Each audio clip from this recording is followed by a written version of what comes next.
Welcome to another episode of Exit Philosophy. He's Mal Roman and I'm Rich Griffin. And as we record, the Blue Jays are about to get back into it against the San Francisco Giants. And at the All-Star break with a heady two-game lead over the New York Yankees. But look out for the Red Sox. I mean, it reminds me, Mal, of the 2017 Yankees when they got rid of some high-priced talent, and then all of a sudden Aaron Judge entered the scene and Gary Sanchez, and they really took off. And it's similar to what the Red Sox are doing. Yeah, I'm a bit surprised, obviously, and I'm not sure it'll continue like the Yankees did. I don't know if there's, that kind of resurgence coming, but I think it's great for the division. I think the second half's going to be a lot of fun to watch. This was one of my favorite days of the year. I always found this to be like a second opening day. Coming out of the All-Star game, I really never really enjoyed other than the original All-Star games when I was a kid, and it meant everything to players. These days off in between, the game and getting back at it just drove me crazy. So I was always fired up for games on this day. I don't know about you, but it felt like you got a, renewed life and you kind of reset for the second half. And this second half for the American League East looks fantastic. It looks like it's going to be a real pleasure to watch. Yeah, what's crazy is that remember earlier in the season, I think at the end of May, just corresponding to the time that the Jays were struggling, the AL East was the worst division in baseball. I And know. now all of a sudden, after 2 months, they are back to being the best division. They're 26 games above 500 as a group. Of course, it helps with the Red Sox win streak and the Blue Jays hot streak over 38 games, whatever it is, the game total. But the American League Central. Remember how last year everybody was talking about the resurgence of the American League Central with four Yeah. teams competing? There's only one team in that division, the Tigers, that are above 500. It's crazy how that has turned around. I mean, there's mediocrity with the other three that were supposed to Yeah. be contenders, but they're nowhere near. They took a step backwards. And we often see that situation where a team that has a tremendous year um, then struggles the following year because they try to go that next step and sometimes it doesn't work out. Yeah, a la Kansas City Royals. I think the team that surprises me the most, and probably you as well, is the Twins. Even though, this is another year, you just kind of expected them to be better, and they have not. And it's a lousy division. So, But before we get into the All-Star game, the Home Run Derby, and the like, I'd just like to thank our subscribers for their patience and their loyalty. And remember to like, share, and leave a review. We enjoy doing this. We're back to doing it every week now. And before we get in again, there was a passing, a death in the Blue Jays family, Jim Clancy. And I know that you have some thoughts on Jim Clancy. I have some, but it seemed to me to be a vastly underrated member of the early Toronto Blue Jays from down the 401 in Montreal where I was watching. yeah, to me, he represented so much of those early teams, right? And what you fell in love with baseball, you could count on that rotation. Steve, Clancy, Leal, maybe Jim Gott, those type of guys early on, you pencil them in. And the thing I loved about Clancy is he never was quite at that level of, say, obviously, of the elite guys of Steve. But man, he gave you innings and he gave you valuable innings for the most part. I mean, he had some bad years, but he had some really nice years in there. And he just kind of represented that birth of baseball in Toronto. And you were always hoping for more out of Clancy. You're always hoping for that next step and that next step of promise that was always there. And I'm not sure he really gave it to you, but he had some nice years. I mean, a lot of years that felt around 500, but what he gave you were innings. And innings are so valuable in baseball, and we can see that today. You give a guy quality innings, it just takes the heat off the rotation and the bullpen for the most part, and it could set them up for success late in the game, and Clancy would go deep into games just religiously. And I just loved watching him pitch. He was just a, like I said, he represented what those Blue Jays were, the growth of them, and he went along with it. And when they started to get good in the early 80s, mid 80s, he was still there producing before, he kind of was done, I think, just before those World Series years. But he got to experience playoffs at least. I don't know what your thoughts on Jim were, but he holds a special place for me as a young baseball fan. Yeah, he was, well, to me, he had three strikes going against him. Is that one is he broke in with a bad team with the early Blue Jays, and he was consistently good pitcher on a bad team. That's strike one. Then when he got good, he was never the ace on the staff. It Right. was Dave Stieb. You mentioned some of the other guys, or sorry, I think Jimmy Key later on.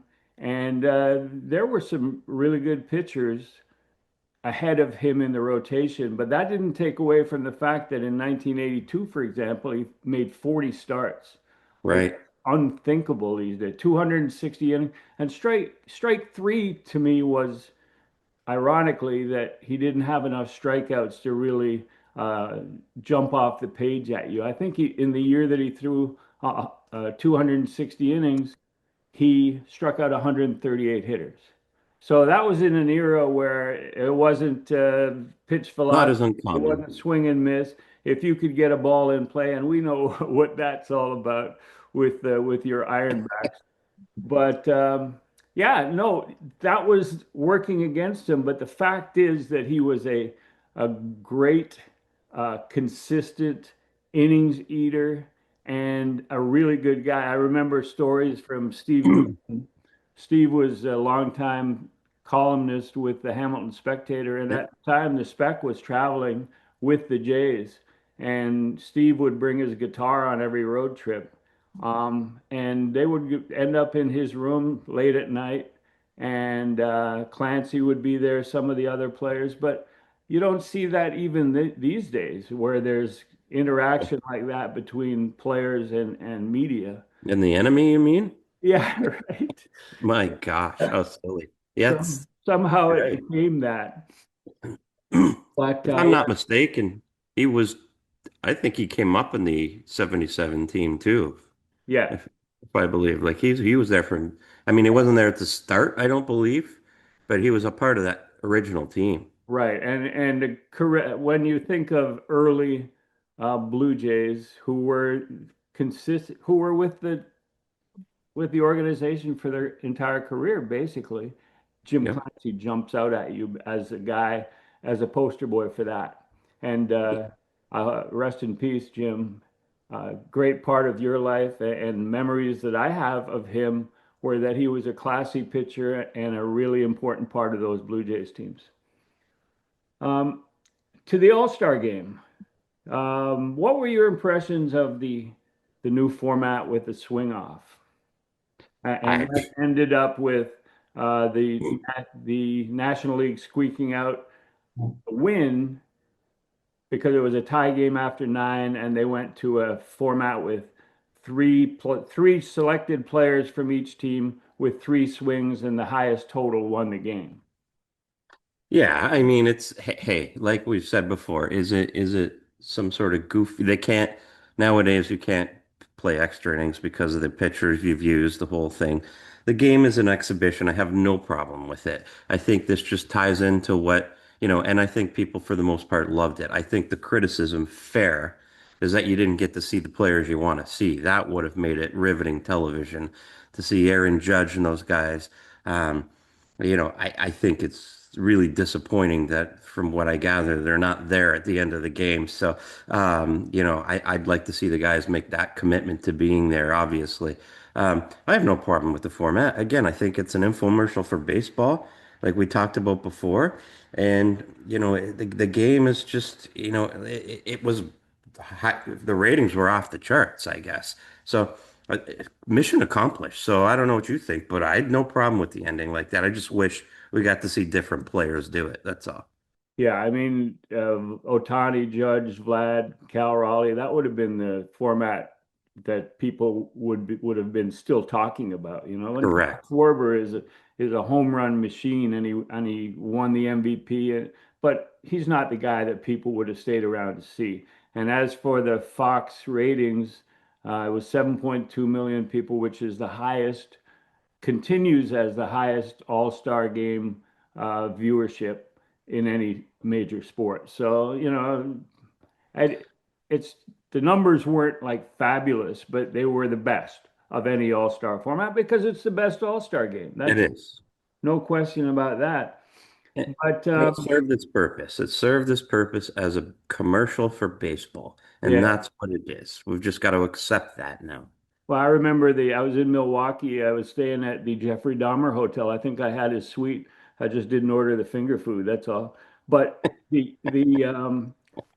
the All-Star game ended in a tie, and that was when Bud Selig was sitting in the box, and guys were going over and saying, "We got no Didn't more, know what to do. we got no more pitching," and that's where this all started. We got to find a way that's not embarrassing for baseball to end the game and to make it a spectacle, and this is what they've arrived at, which is good. I really did like it. It also allows managers to use all their personnel, to use all their pitchers.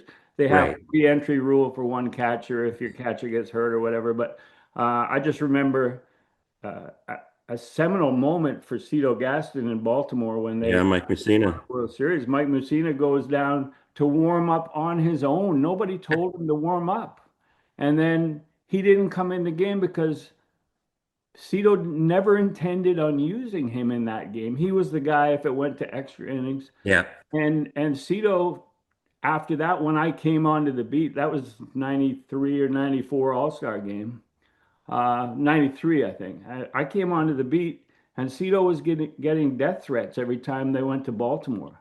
You know, Baltimore fans are not the sharpest tools in the shed. Yeah, so this solves all of that basically, Right. and yeah, God bless uh, the commissioner who's Don't taking hear that very often. who's taking credit. Rob Manfred is taking credit for every increase in revenue, and it's gambling. It's fantasy baseball. It's Oh, gambling. That's the viewership increase. That's the bump that baseball is getting, like every other sport, because it's now become a life and death money situation for many fans. And that he just lucked into that. He's still, I won't say the word I was going to use, but yeah. No, no, that's they've allowed themselves to go into the NFL world of gambling and getting that little bump, right? So, yep. uh, yeah. Mic'd up players. What do you think of that? I used to hate the concept when I was a PR guy in Montreal of mic'd up players. We would have even discussions about a microphone in the dugout, and Buck Rogers knew about the microphone, and it was never live. It was, it was had to be approved by us before it went to air. So, but now they're talking to Pete Crow Armstrong in the middle of an at bat, and they've got Clayton Kershaw on the mound. I mean, we saw that with Alek Manoah, and that was really good television. Same thing with Clayton Kershaw. He's a great personality. He knew he didn't earn a spot at the All-Star game, but he was out there participating, getting people out. I think he struck out Vlad, didn't he? Yeah, and Was it? I think so. Yeah, Okay. and yeah, so I've sort of come full circle on whether I like it or not, or semicircle, one of the. But what's your opinion on mic'd up I players? like I mean, as a former PR guy. for events like this, I love it. For events like spring training games, we've seen that before. I think it can provide some really unique, funny moments. The more you get to see the personality of these guys, the better. Baseball's always been criticized for that, not showing enough personality, not highlighting their star players. I'm totally opposed to it in a regular season game that means something. Um, Perhaps one day I'll change my mind there as well. But I think it's like I'm opposed to electronics in the dugout. I don't know if that's, Oh, um, big time. even I hate that so much. I don't even know if it's worthy about talking about, but uh, I'm opposed to outfielders having cheat cards in their back pocket. Yeah, I me think the too. game is supposed to be honest, and the mental part of the game is important as the physical part of the game. And you're supposed to study and learn and not have the answers to the test while you're in the middle of the game. So, for regular season competitive, game means something whole idea, I'm opposed to it. But in all-star games, yeah, let's go. Let's just make this, as fan friendly as we can.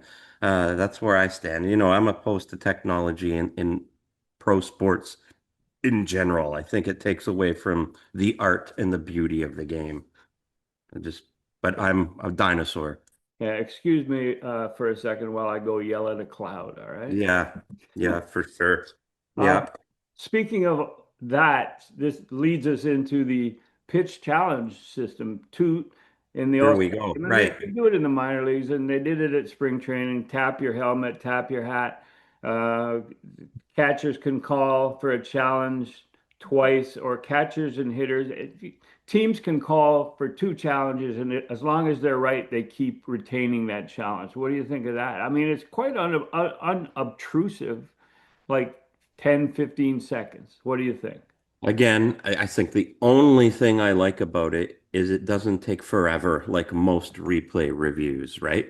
That's the only thing I like about it.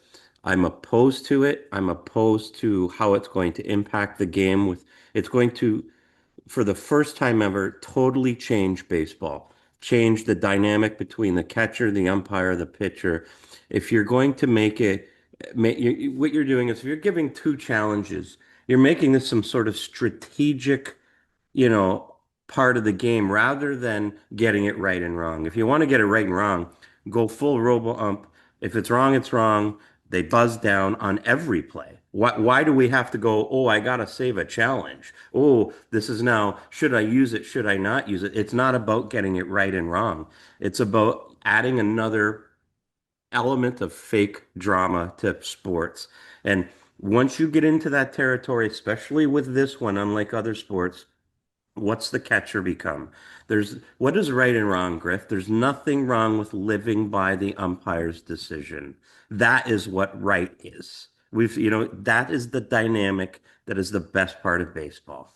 Well, I will have to disagree with you, Mal, because I am just as opposed to technology in baseball. If there was full robo ump, I would just hate and despise and give up on the game.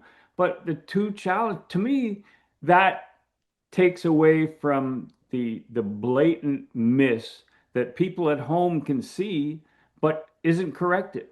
And it also corrects umpires who have a grudge against a pitcher or a grudge against a hitter, or somebody yelled at them from the bench and they want to ring somebody up. Now you can challenge it if you think that the guy blatantly is trying to screw you as a team. And you lose your two challenges. You notice in the All-Star game there weren't too many lost challenges. I mean, the catcher, like Alejandro Kirk, works the bottom of the strike zone better than anyone, and he was bottom of the strike zone. It was called a ball, and immediately he tapped his helmet, and he was right by about a half a baseball. And so I think that it shows how good the hitters and the catcher are at understanding the strike zone. And to me, it brings the umpires on board in terms of that. I mean, how many times do you think they know they missed a call or whatever? But yeah, I'm just opposed to the replay at second base on a stolen base where a guy pops off the base by an inch, and the tag remains on his leg and he's out. I'm opposed totally to that. But this is like, I watch enough tennis that you see that, and it just part of the game. You see the appeal on an out call, and it takes place in a matter of seconds, and the game moves on, and the match moves on. And so I'm on board with the Just be two opinions. careful what you wish for. It's gonna go full robo Well, There's a difference between not. that. Like Yeah. this is like your wife telling you she's not happy, Griff. It doesn't stay that way. She's leaving. You're getting full robo This is just the initial warning signs you're getting. Pay attention. You're gonna get Wow. full robo and the game is not gonna be baseball anymore. It's gonna be that catcher could be donkey catch and Yeah. throw Well, guy. I don't think maybe I'm Pollyanna-ish, but I don't think that that will happen. I just don't think that that would happen to the game of baseball because of those reasons that you want good catchers to be good catchers, to be an integral part of the game. They have been for so long. You know, some of the best players in the history of the game, some of the most important players have been catchers. Johnny Bench, Carl, Oh, Gary Carter. 100%. And So, we're going to lose that. I truly believe that. And it's just I don't I just think the chase for being right, perfection is just a foolish effort at the end of the day. I respect that. I know what you mean. But to me, it's not for me, but I respect your viewpoint. And I think I'm in the minority, I think at this stage for sure. couple of personnel questions for you. Vlad. Vlad being the starting first baseman, there was some controversy. He didn't participate in the home run derby, but clearly, to me, there's a charisma surrounding Vlad Guerrero Jr. And when he's surrounded by his peers, the All-Stars, you can still see that. You can see a 26-year-old who has that aura about him that he's a star. What do you think about that? 100% star, and he's earned his stripes in this game. He's got personality, and he's done his job at the home run derby, right? So I think you get some street cred from that from all the other guys. And like you said, this isn't about who has the best OPS by, 20 points or 10 points. And like this now has morphed into let's celebrate the game, and you want to make sure the right guys are in that lineup, and the right guys aren't always the guy having the best first half. There's more to it than that. I'm not saying that shouldn't give him the chance to start, but there's more to it than just, statistics at this stage, which, like I said, a younger me would be shocked to say that. But you're right. Vladdy should be the guy there right now because he's Vladdy and he's not, he's not having a bad year by any means. Right. So The other one, the other all-star was Alejandro Kirk we spoke about. But to me, seeing him in an all-star setting, catching unfamiliar pitchers, you can see the difference between him. And I've never been like you know that I thought he was a bat to ball guy, and that's how he made the team. And that is how he made the it team. is. His catching skills, you can almost see the difference between Alejandro Kirk and the rest of the all-star catchers, just by the way that he's so still at the bottom of the zone and his glove just it's like a cobra coming out of the Great basket. receiver. Yeah. Yep. Great And he receiver. brings it back not to the middle of the plate, but he brings it back enough and presents it. And that's what framing is all about, is presenting a pitch, not trying to fool an umpire, you know? Like, Wait till it doesn't matter anymore. oh, geez, here we go. You were waiting for me to say that so you could You bring teed it up for me. His skills won't be required. All right. The last All-Star thing was Brewers right-hander Jacob Misiorowski, invited to the All-Star game after just four major league starts. And Paul Skeens last year, I think, had 11 and started the game, and I was sort of opposed to that. But this this kid looked like he was a kid in a candy store. He didn't look like a major league all-star guy when he was on the mound. It was like golly gee whiz. Do you think he should have been there? Well, that's the funny part. So, we've spent the last part of this podcast and the last one talking about celebrating baseball and it being an infomercial and them trying to put their best foot forward. And then this is part of that. This is a young guy that they're trying to push forward as a new, wave of players. Yet somehow it doesn't feel right, does it? This just feels a little too much and a little too early. How many guys have had 4 or 5 great starts or whatever, come out of the gate hard and I'm not saying he's obviously exceptionally talented, but I think there is a certain level of earning your stripes, like we just talked about, where you've got to pay some dues Yeah. to get the right to go to a major league all-star game. There's other guys you could have taken that could have, you know, you could have celebrated rather than a green fella here. Yeah, I think more fans watching that game, more of the 7.2 million fans watching that game would rather have seen Max Scherzer or Justin Verlander at the game. Right. This guy, like you're saying, they're trying to promote a guy, but I would say that more than half the audience had no idea who this guy was. Well, of course they don't. Yeah. Of course they don't. I mean, he's And playing that's what, I Milwaukee. mean, he's in that funny spot, but futures game, that's that we promote the next up and coming guys. And I just think there has to be a certain level of paying your dues where you just kind of, learn the way of Major League Baseball. And Yeah. I'm certain that didn't sit well with a lot of some of the guys either, just Yeah. from my Well, experience. yeah, there's Ken Rosenthal in the dugout. There's supposed to be softball interviews, and he said, "So how was it? How was your inning? How did it feel?" And then he hits him with, "There's a lot of people said that you shouldn't have been here, and how did your teammates treat you?" And like you can see the stupid Uh, boyish grin disappearing from his face as he tries to battle back on that one, But it was a legit question. It's just that at the All-Star game, I don't think Ken Rosenthal needs to prove what kind of a really hard-hitting reporter he is. I don't think that's what have him in the dugout for.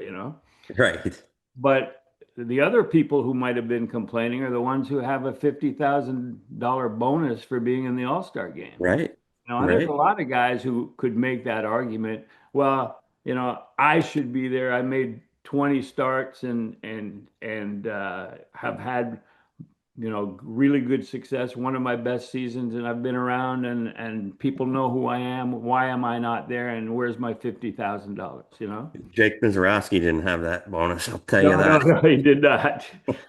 Um, Finally, on the week that was, the home run derby.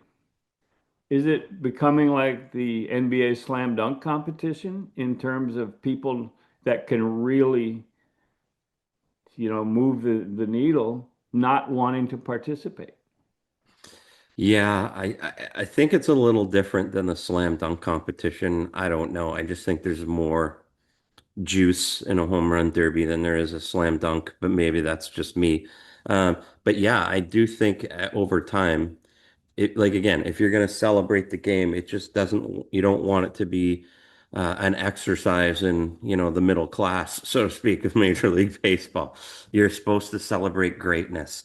And I think there should be, you just got to be careful. Major League Baseball has been pretty lucky with guys like Vladdy, enough star power to make this home run derby go. But it feels like we're creeping into that territory now where there's just a real lack of stars. I mean, thank God for Cal Raleigh, and I mean, if anyone should be in the Derby this year, it was him. So, and kudos to him, and he won it, and I think that's a good look from baseball. But yeah, I think you've seen, a little decline in star power. I mean, when the biggest name in the derby is more famous for his nickname than for himself. I know he's having a great year, but like without the big dumper, Yeah. would not have been, he would have just been another catcher having a good year. Well, you have to question what's going on when Jazz Chisholm's in the Derby, and Yeah, then exactly. I was trying to think of who the least likely or least deserving, and Jazz Chisholm is that guy. I mean, you pick anybody else, and then of course he goes out and hits 3 home runs. That's not what you're looking for. No, So it is something I think they have to maybe. I mean, I don't know what you do. I mean, you can't force guys to do it. You can't say Aaron Judge, "Hey, you got to do this." But remember it. that's what And people want to see. another thing about the Derby is the fear that players have of just exhausting themselves, changing their swing, and having a disastrous second half, and then looking back and saying maybe I shouldn't have been in the Derby. And we've seen that. I think the most famous example was Bobby Abreu at Comerica Park. I was my assigned media seat was out in some right center field section. And for the home run derby, Bobby Abreu hit like 30 into my section, and I'm trying to write about it. And this kid must have been like 23 years old. He's a AM sports guy from Akron. He dives under the desk and almost crushes my computer trying to catch a home run ball. And like I'm going, hey, dude, go back to Akron or wherever the hell you are. And he won. Bobby Abreu won or he hit the most home runs, had the most swings, swung the hardest, and then in the second half went into the tank. And that became the poster boy for not participating in the Derby. I remember that only because that AM radio guy almost broke my computer, but that's another story. Um, Yeah, that feels like the fake, you know, cover issue jinx, you know what I mean? Or cover, Absolutely, yeah. come on. But I mean, players do get funny over that stuff, don't they? You know. Um, the Jays draft. They drafted JoJo Parker, high school shortstop from Mississippi. He's got a twin brother who might turn out as good or better. And then everybody was saying the Jays drafted the wrong Parker, but that's another story. Second round, they had no pick. Third round, outfielder Jake Cook from Southern Miss, who has a huge, like, it's fascinating to look at the description of Jake Cook because he's a ranked 100th and he was drafted 81st by the Blue Jays. And he's got tremendous speed, tremendous upside, raw strikes. Yeah, he just has a lot of tools, but is raw. Um, and then they drafted two Canadians. So in the fourth round, they drafted a pitcher from Dallas Baptist, and in the fifth round, they drafted Tim Piazentin from BC, a third baseman with upside in terms of power. What do you think of the first draft of Marc Tramuta? Well, clearly it seems as though they're going for those athletic toolsy guys, right? Guys with upside, looking for, the high end type thing. I mean, who knows with the draft? I mean, everybody's loving the JoJo Parker pick. There's no question about it. Um, so let's see how those guys play out. Um, when you do that, they say you might hit, and the other guys, you get a lot of toolsy guys that necessarily don't end up being able to put it together and be a good baseball player. But I mean, it's so impossible to tell. And I find these things, especially with baseball, you have opinions all over the place, different sites, different guys with thoughts on guys, and it's just it's so difficult, right? It's so difficult. I remember even when Alex was doing it, man, he just drafted pitcher after pitcher after pitcher. Um, and a lot of times because they had the highest value, the asset was higher. So you could move them, which you did eventually. It doesn't mean they're actually going to pitch for you one day. But people covet pitching so much that they had more value than, say, that toolsy outfielder that you may be overdrafted. But I mean, for anybody, I think to have, I love Tramuta, so I think I mean, I'm all for it. So I'm really hoping that these guys hit, but it's just it's almost impossible to just kind of makes me chuckle after a while because you look back years later and they're not even close. I mean, Yeah. development is a real issue, a real thing in baseball. Well, I just think back to Charles O. Finley, and you talk about all the sites that have previews and different uh, reactions to different players and different rankings. And Charlie Finley, when he owned the Oakland Athletics in the 70s, this was when Baseball America was starting to do their previews, pre-draft previews. He said, "Why don't I just fire my scouts and draft off this?" And Right. there was a lot of sentiment going, yeah, I think Charlie's right, but I think Charlie was wrong. I And definitely think Charlie was wrong. yeah, and so I got to give a shout out to Tremuta as well. I met him for the first, you worked with him. I met him for the first time in the press box about a month ago. But yeah, I love drafting athleticism and upside, and also remembering that we are a Canadian team. Let's draft some Canadian content, you know? I So agree. It's important. shout out to Marc Tramuta for that. It reminds me what he did with the upside, with the athleticism, reminds me of Gary Hughes and the Expos in the mid '80s. You know, where he drafted Delino DeShields, who had committed to go to Villanova as a point guard. And so that's a tremendous barrier to signing him. And Gary and the scouting group drafted him and convinced him to play baseball. And it might have taken an extra year or two to get there. But Right. when you have that athleticism, you're able to do that. And they also you signed Will Cordero from under the Yankees. Will Cordero, manager of the Niagara Falls Americans of the Perfect Game Perfect League. game. Correct. We've lost 6 of 7 to him. Yeah. They're Clearly, happy they're not playing us more though, because we're on our way up. We're coming. we're on a heater right now. Yeah. Yeah, so there's that. Cordero, Pete Incaviglia, Randy Johnson went 1-2 in 1985. Randy Johnson didn't work out for the Expos, but you know they got Mark Langston for him, and Langston Was turned. great for that Yeah, half the no, season. Yeah, he was great for the half season, and then turned into a bit of a dick, but that's all right. And You then know, yeah, go ahead. Tyrone Kingwood was an athlete from another sport. Gene Harris was a defensive back from Tulane University, and Harris was part of the deal for Langston with Randy Johnson. So Right. once he drafted them, it was out of Gary Hughes' hands how they handled his prospects, and they didn't handle them very well, trading away a Hall of Famer. Which is So just equally important. You know what I mean? yeah. You know, you meant the thing you mentioned quickly about them drafting Canadians, and I'm not sure that they ever did a real good job of that in the organization.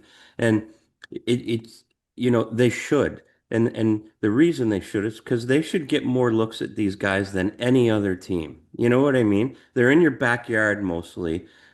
You've got extensive scouts here that have seen these. So you should know these guys better than most any other team. So I'm glad to see that they took a couple because those guys, unless, I mean, let's you get to the Joey Votto territories, right? Where it's just a no doubter. You should be able to find some diamonds in the rough in your own neighborhood. It seems to me like Cincinnati, Milwaukee, Seattle, and Oakland do the best job of scouting Canadian baseball. Well, they've had scouts here, Yeah. associate scouts. That's why. And Matt Higginson with the A's Yep. and Pat Griffin with the Blue Jays both got their jobs sleeping in my room at the winter meetings, doing their interviews out of my room, drinking my beer. So That happen any other time for you, or just people getting jobs for? Tyler Moe with the Orioles, he got a job scouting for the Orioles, sleeping in my room and drinking my beer. So I Okay. feel like Canadian baseball owes me a favor, you know? Yeah, it was like the conduit to a pro job there. Go see Rich Right. Griffin. And nobody need apply at this point. That's right.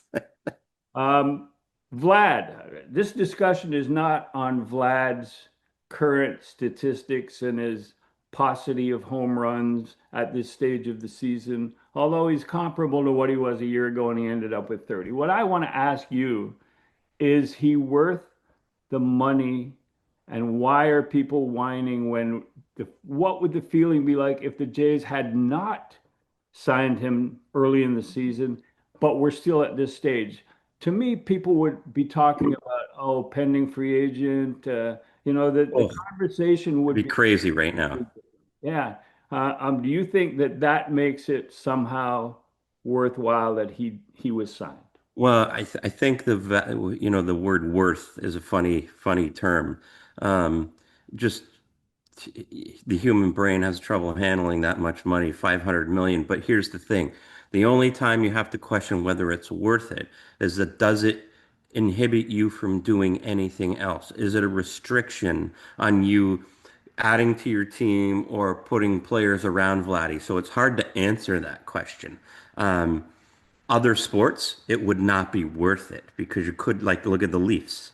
What is worth? Because well, if I sign a guy to this, I can't sign any other guys. So you don't have that problem right now in baseball. However, you have to think at some point Vladdy's high-end contract may provide some restrictions, on what they can do elsewhere. But right now, I think it was imperative. We talked about it. It was imperative they had to sign him. Now, did they bungle the asset and did it cost them way, way more than it ever should have? 100% they did. We've talked about that. But they at least got it done. They had to get it done for this franchise, and they did. So, do I think it's worth it as of today? I do think it's worth it. I do. And I don't think it's holding them back from going out and adding pieces at the deadline here, unless we'll see, I suppose. But I don't think they're restricted in what they can do to add it. So worth, yeah, yeah, I do. Yeah, I agree that it's more than just the numbers that he's producing right now. I mean, when you look back at Vladimir Guerrero Jr. in the coming up through the system, coming up through the farm system, he wasn't a big home run hitter. He was a 110-mile-an-hour exit velocity hitter. He was like a line drive guy, and when you hit the ball that hard, if And you he still is. it goes out. Mhm. So looking for 50 home runs from Vlad is not what fans should be looking for because he's never been that. He's just been No. bat to ball. Like a guy with that power and that ability, for him to have almost as many walks as strikeouts, that tells you what kind of a hitter he is. You Oh, know? he's a great hitter that way. And it reminds me more of a George Brett style hitter, right? Not this obviously different players. But bat to ball, high average more than like but and like power, but not a power guy. You know what I mean? Just a good overall hitter. Great strike zone judgment. The guy you don't want up and when the game's on the line type player. Yeah. And I think another thing about, and we talked about Vlad and his obvious charisma at the All-Star game. Well, how about at 26 years old, you've been to five All-Star games already? You've been All-Star game MVP, you've been home run derby champion, and people are whining about that he's not providing value for his contract. You know, 28.5 million is not even the top 10 largest contracts. Yeah, I mean it's going to get there, but yeah, Vladdy's a star in this game. There's no question, Yeah. and it's nice to have a star in Toronto locked up for this long. I think without it, this And franchise one was looking at dark days. Right. And one step that he's taken is his ability to do interviews in the English language. I mean, that's a big part of it, you know. His dad never did that. You know, of course, Spanish was the third language in Montreal. Yeah, So it was sort of overlooked because the French reporters were always speaking in a second language. So, but I think, and it's funny. It's almost ironic that his first. I was there for his first English interview that was being published or that was being broadcast, and it was Eduardo Perez in spring training. They did an English interview, and at the All-Star game, you see him with Albert Pujols doing a hitting seminar in English too. you know. You know, and it made me smile both times. And now he seems more comfortable or more accepting that this is part of what is going to make him a superstar in North America, in the US, in Canada, is his willingness and ability to do simple interviews in English. Yeah, no, it does help for sure. Bo situation, everyone not forgetting about Bo, but I don't think there's a lot of talk, and rightly so, about a Bo extension because he's not going to sign one, and it'll go into the off season. But now that brings up, should with all of the um, shortstops in the organization and Arjun Nimala on the horizon, and Jojo Parker they just drafted, and he's many years away because he's a high school kid. But like, what do you do with Bo? Do you try and sign him after the season? Do you let him go and just get a draft pick because you're obviously going to give him a qualifying offer, and which he'll obviously turn down? What do you do? I think this is played out a long time ago. I suppose the only drastic change would be winning and somehow Bo changes his mind, but I don't think that's even a possibility. I think that relationship is done. I think it's just a waiting game. Um, and I think Bo's signing elsewhere. I it's a 1% chance I'd say that Bo remains a Blue Jay at this stage. Um, so I think, you look to the next wave. Like I said, Jimenez can play it in the short term, defensively, and you see where Namal is at. And if you're not happy with how quick these guys get here, you got to go out and sign a shortstop. Yeah. You got to go out and find one or trade for one or do something. But um, you know, I think Bo is just here for a few more months in this last run at a playoff spot, and I think that's all you're getting anyways. So you take the draft pick, you move on. Yeah, if he has a terrible final 2 months of the season, his value goes down when the Jays don't really want him after that finish, especially if they don't make the playoffs. And if he has a tremendous last 2 months, the price of playing poker with Bo goes way up, and they don't want to participate because I mean, even though there's no salary cap, they are invested obviously in Vlad, and they need legitimate starting pitching to compete. Their run prevention is good. I think, yeah, I agree with you 100% on that. That it's the die is cast. And It's both parties need to change the scenery, so to speak. yeah. You know what I mean? That's run its course, that one. Here's a note about the history of the eighth overall pick in the Major League Draft, starting in 1965. Um, we'll go with WAR, even though I hate WAR. Yeah. Uh, since 1965, Rick Monday, of course, was the first overall pick, and I hate Rick Monday. Um, so here's the top 10 career WAR totals through the 61 years of the draft. Um, Number one is Todd Helton. That would be good if JoJo Parker turned out like that. It'd be good if you get hit in Colorado too. Francisco Lindor, drafted in 2011, is number two. Okay. Shortstop. There you go. Shortstop. Hmm. Jay Bell, number three, drafted in 84. Was he a shortstop? Originally, yeah, of Time, yeah. course. Jim Abbott, drafted in 88, number Love four. Jim Abbott. Yeah. Dick Ruthven, by the Wow. Phillies in 72, number five. Now we're getting into scrubland, It's like Kyle Freeland. Are you kidding me? Ooh. Yeah, this is not good at this point. So the number 8 pick isn't a good spot to be in. Mike Leakey or Leak, Yeah. Gary Renicky, my boy, is the first Love guy I Gary. was mistaken for on a road trip. Hey, are you with the Expos? Are you Gary Yes. Renicky? Yes. Yes, I am. What's your name?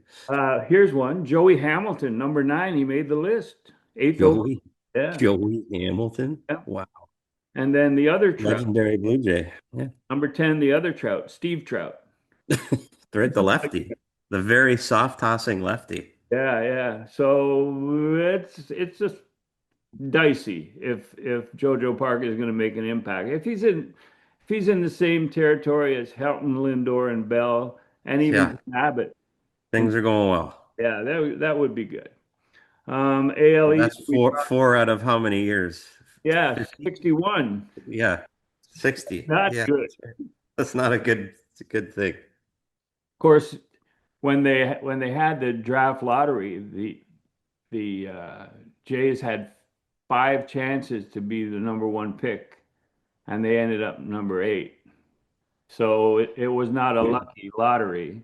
And now No. they're in a spot where they look at that list of top career wars, and so hopefully they can break that mold. Hopefully Marc Tramuta is the most brilliant scouting Yeah. director ever. Jojo Parker, we trust you. Yeah. So we talked about the AL East, but I want to talk before we wrap it up. I want to talk about the Achilles heel of this Jays team moving forward. We saw them lose the final two games before the All-Star break, and they can make a four-run lead, a one-run victory in a heartbeat because Yeah, Hoffman. the Achilles heel is the bullpen, not just Jeff Hoffman, who's really deep into his first year as a major league closer and with a contender, which makes it more difficult. But some of the usual suspects are back in mid relief because of injuries, because of circumstances. Brendan Little might be on fumes by the end of August. Um, Chad Green is showing his age. I mean, he's bounced back a little bit, but there's still 2 months to go. Jimmy Garcia and Nick Sandlin are seem to be injury prone, Right. on the They IL need a to be lot. healthy. Yeah. So, do you think that is the priority at the trade deadline? Is just, I would say, two more veteran arms that maybe throw upper 90s and trade some mid-level prospects for that? Do you think that that should be a priority? I think you need to get at least one, and the cost, like you say, isn't usually very high for that. So I think you definitely need to go out. No question. I do think you need another starter. I just think you're playing with fire a little bit still. You're counting on Lauer, you're counting on Manoa coming back, those types of things, and all the other three guys being healthy. So I think you need a starter and a bullpen guy. But if you're going to just, you know, choose one or the other, yeah, I think maybe two bullpen guys might be, if you could only, if you couldn't get a starter, yeah, go out and get two bullpen guys, and the cost isn't exorbitant. So, like it might be with a starter, right? You hear a lot of talk about Jacob deGrom and front end of the rotation guys that are aging and maybe contracts are up at the end of the year. But I think that they need a starter, a back end of the rotation guy as insurance because their top three guys have been so physically sound and Yep, consistent.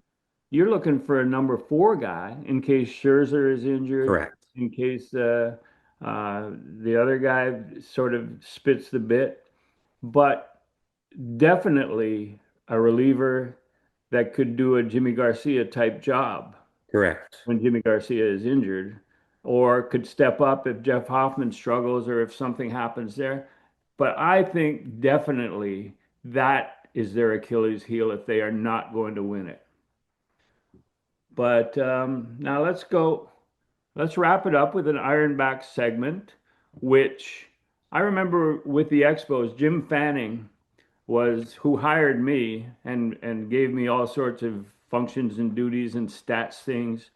Um, he was a general manager, and what that meant, general manager, was that he was in charge of Jerry Park and the food concessions and the this and the that. And that reminds me of what you're doing with Ironbacks as the general manager of the Iron. Oh, smokes. I, Yeah. I now, in observing you with the Ironbacks from up close, um, Yeah. Can be more general, everything. Yeah. yeah. So I now understand the pressure that was on Jim Fanning and why he turned gray so You quickly. probably won more games than we did. So, I'm Maybe guessing. maybe not that first year. No. Not in 1976 when they drew 646,000 in the final year of Jerry Park for the 81 games and won 52. So I guess that's better than the White Sox and the Rockies. But Yes. Yeah, so tell correct. us tell us about your first 7 months because I'll start on January 1st as a general manager and co-owner of the Niagara Ironbacks. Oh, wow. I didn't expect this question. Well, I mean, as you know, it's certainly been eye-opening. There's been a lot of challenges and it's been so rewarding, but a lot to learn along the way and a lot to, as things come along, you're like, okay, now I know what I'm going to do when I get, a proper off season. But it's certainly been coming at me fast and furious, like I said, especially once we got to May, shall I say. Um, it's basically all day, every day. You know what I mean? You get up, your phone goes at 7:30 in the morning, and you go and well, we got home at just after 2 o'clock in the morning last night, didn't we? That's So, it. um, from putting a roster together, dealing with the roster, the staffing levels, the food, the beer, you name it. You name everything that comes up, dealing with parking and, like I said before, the liquor license. And there's just a million different issues that come up because you are responsible for every aspect of it, not just what happens on the field. So um, certainly a lot of learning and stuff that you kind of had an idea of anyways, but when it's actually live and happening and you're going at that fever pace, it's something I've never experienced before. Even like I said, this is the hardest I've ever worked in my life. I mean, with the Blue Jays, the time was consuming, but you certainly, you felt like you had everything in order and you knew how the job was going to go. This things come at you from every direction all day long, and I kind of, I really enjoy it. I'm really looking forward to what this organization's and getting a proper off season to reassess and see where, Well, can be more efficient next year. as your field manager, what it's done for me is reaffirm my faith in 19 to 23-year-old athletes who play baseball and how nice they can become partly because of sports, largely because of sports. And I love it. And I don't have one regret about this summer.